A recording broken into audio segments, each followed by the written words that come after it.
Et c'est les tous Actu Foot des aides et aujourd'hui on se retrouve pour une nouvelle vidéo donc débrief. On va faire le bilan de ces phases de poule de cette coupe arabe de la FIFA 2025 et on est donc directement parti. Juste avant, on like, on s'abonne, on commente, ça fait plaisir, ça m'aide et ça me soutient énormément. Donc pour cette coupe arabe de la FIFA, on va parler donc des points positifs. Une coupe arabe de la FIFA qui revient après l'édition de 2021 qu'on a remportée. Et honnêtement, elle a énormément de points positifs. Déjà, si on parle un petit peu avant de l'Algérie, on peut parler également des adversaires qu'on a pu rencontrer ou qu'on a pu voir directement en regardant cette coupe. Parce que même si j'ai pas débriefé les matchs, je regarde quand même les matchs. On a pu voir l'équipe du Soudan qu'on va affronter donc à cette Coupe d'Afrique qui est quasiment l'équipe A parce qu'ils ont énormément de joueurs locaux. On voit également l'équipe de Jordanie qui qui fait 9 sur 9, qui est une top équipe qu'on va donc retrouver dans notre poule. Bon, c'est dans un peu plus longtemps, mais à la Coupe du Monde. Donc ça aussi, ça va être intéressant.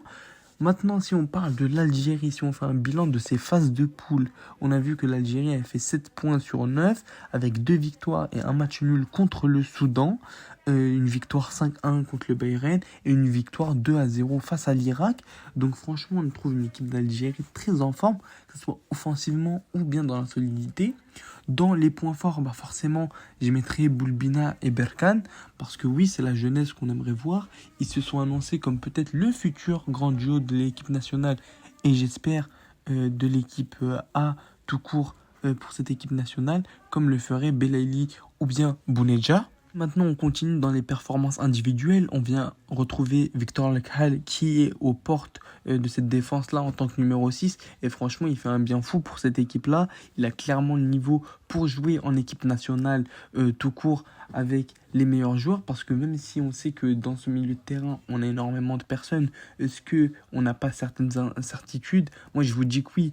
Par rapport à cette équipe nationale, on va retrouver peut-être un Aouar ou bien un Benasser qui vient de revenir. Mais est-ce que Petkovic va mettre les bons joueurs à mettre? Parce que oui, même s'il y a Maza, même s'il y a Shaibi, c'est beaucoup de questions. Donc peut-être l'appeler en tant que remplaçant, oui, ça pourrait faire du bien, surtout vu les qualités techniques qu'il possède. Donc oui, ça peut faire du bien au niveau individuel et même pour lui. Maintenant, comment ne pas parler d'individualité sans citer le coach Bouguera qui réalise un travail vraiment incroyable. On pourrait même s'interroger de pourquoi pas une venue en équipe nationale pour lui et délaisser cette équipe des A', même s'il fait du très très bon travail. Pour moi, ça serait la continuité logique. Surtout, on peut se poser cette question du fait que Petkovic ne réalise pas forcément pas en termes de résultats, mais plutôt en termes de tactique et de fond de jeu proposé.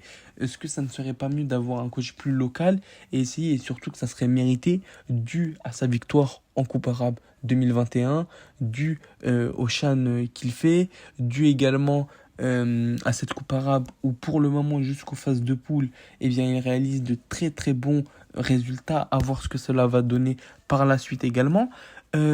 Maintenant, ça c'était un petit peu pour les points individuels, les points positifs. J'aurais pu parler de Yacine Brahimi qui a toujours ce coffre et qui vient aider. Je peux également parler du collectif en général qui est très bon et qui montre que l'équipe est soudée et qu'ils avancent ensemble. Mais oui, ce qui compte ici, ça va être de rappeler que l'Algérie, pour ses phases de poule, elle réalise un 7 sur 9 avec des victoires et également du jeu.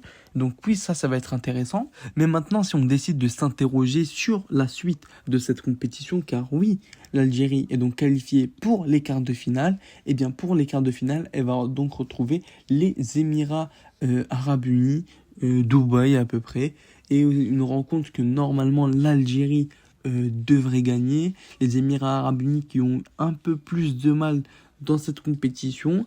En cas de victoire, ils pourraient donc rencontrer le vainqueur de la Palestine et du Maroc. La Palestine d'ailleurs qui font une très belle compétition, qui sortent de leur groupe avec un groupe quand même très relevé, composé du Qatar, pays hôte, et également de la Tunisie. Donc franchement, bien joué à eux. Je suis très content pour la Palestine. Et qui va donc affronter le Maroc et l'Algérie. En cas de victoire face aux Émirats Arabes Unis, va devoir affronter cette équipe de Palestine ou bien du Maroc en demi-finale. Sur ce, vous avez eu le petit bilan de cette phase de poule de la Coupe arabe de la FIFA. Vous avez eu également la suite de comment cela va se dérouler avec cette équipe nationale de l'Algérie. On va suivre ça de très près, on va débriefer ça très bientôt. Donc merci de m'avoir écouté, c'était ActuFoot DZ.